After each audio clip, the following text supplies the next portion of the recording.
प्रतिक्रिया भी निकल कर आई है। पाकिस्तान ने सऊदी अरब पर हमले की निंदा कर दी है। अब देखिए, एक तरफ तो इजराइल और अमेरिका साथ खड़े हुए हैं, वो हमले कर रहे हैं और वहीं पर सऊदी अरब पर हमले की निंदा कर दी है।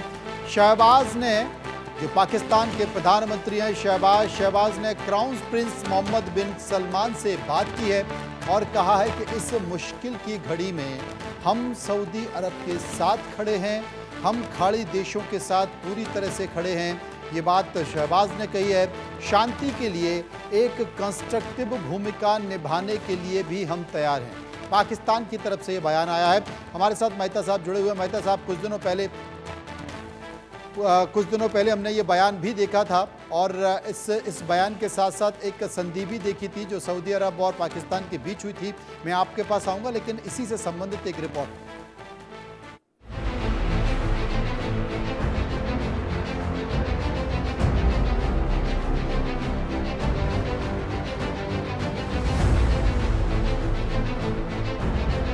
ईरान का ऑपरेशन फतह-ए-जंग, मिडिल ईस्ट के 8 देशों पर हमला, ईरान के निशाने पर अमेरिकी बेस। इजराइल के बाद अमेरिका के खिलाफ भी ईरान ने जंग छेड़ दी है। मिडिल ईस्ट में अमेरिका के 8 सैन्य अड्डों को ईरान ने निशाना बनाया है। सऊदी से बहरीन तक ईरान ने अमेरिकी बेस पर तबाही मचा दी है। धमाके ऐसे कि देखने वालों की रूह कांप जाए। हर तरफ धमाकों की आवाजें, आग की लपटें और धुआं ही धुआं दिखाई दे रहा है। धमाकों की गूंज सऊदी अरब, कतर से यूएई तक सुनाई दे रही है। ये हमले ईरान ने अपने ऊपर हुए हमलों पर पलटवार कर किए हैं। ईरान ने कतर, बहरीन और कुवैत जैसे 8 देशों पर हमला किया है। इजराइल तो पहले से ही ईरान के निशाने पर है। देश में हर तरफ सायरनों की गूंज सुनाई दे रही है। ईरान ने ऑपरेशन फतह-ए-जंग के तहत सबसे पहले इजराइल पर ही अटैक किया। इजराइल ने अमेरिकी बेस पर कहां-कहां हमला किया है, इसे समझिए। सबसे पहले इजराइल पर कई इलाकों में हमला किया गया। उसके बाद सऊदी में अमेरिकी बेस पर हमला किया गया। बाद में बहरीन में अमेरिकी बेस पर हमला हुआ। कतर, जॉर्डन में भी अमेरिकी बेस पर हमला हुआ। यूएई में अमेरिकी बेस पर हमला हुआ। इसके बाद कुवैत में भी अमेरिकी बेस पर हमला कर दिया गया। बता दें कि इजराइल को छोड़कर बाकी सभी देशों में ईरान ने यूएस बेस पर हमला किया है। ईरान ने पहले ही अमेरिका को करारा जवाब देने की घोषणा की थी। ईरान की जवाबी कार्रवाई से सबसे बड़ा नुकसान फिलहाल अमेरिका को हुआ है, क्योंकि ईरान ने उसके 8 ठिकानों को एक साथ मिसाइल गिराकर ध्वस्त कर दिया है। ईरान इन देशों में अमेरिका के बेस को सीधे तौर पर निशाना बना रहा है। हमलों की तस्वीरें डरा देने वाली हैं। तेज धमाके साफ दिखाई दे रहे हैं।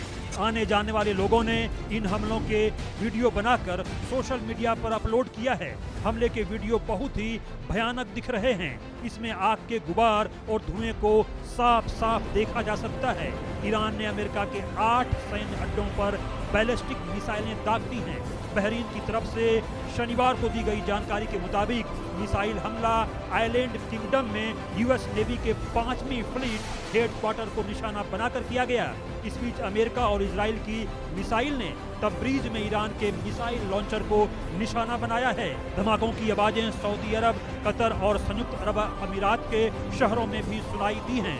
माना जा रहा है कि अमेरिका और इजराइल का हमला ईरान पर अभी जारी रह सकता है और बदले में ईरान भी पलटवार कर सकता है। Bureau report, India news.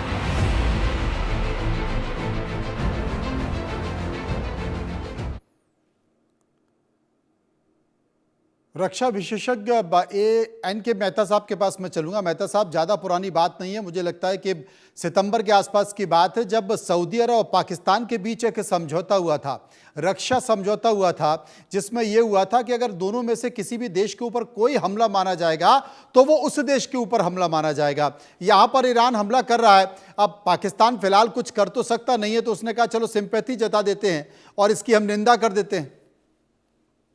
मैं कह रहा हूँ युद्ध के मौके में भी पाकिस्तान के पास सेंस ऑफ ह्यूमर बरकरार है। उन्होंने सहानुभूति दिखा के ही बताया। क्या वो युद्ध में कूद सकते हैं? पहले अफगानिस्तान तो निपट ले।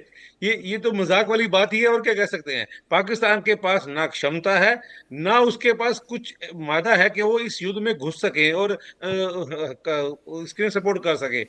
ना बात यह है, जैसे अभी दुबई पे अटैक हुआ है, उनके इंपॉर्टेंट पाम होटल पे अटैक हुआ है, इसमें एक बात निकल के आती है कि अमेरिका का air defence system totally fail हो गया क्या दुबई में? जब जिस देशों में वो अपने एयर बेस बनाए हैं, ये एश्योरेंस दी हुई है उस कंट्रीज को कि मैं अमेरिकन एयर डिफेंस सिस्टम उनको प्रोटेक्ट करेगा।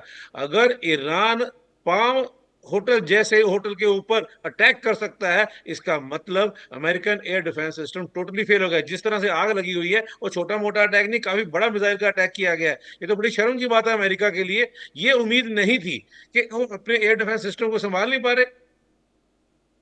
जी, और इस बीच ईरान से एक बड़ी खबर आ रही है। ईरान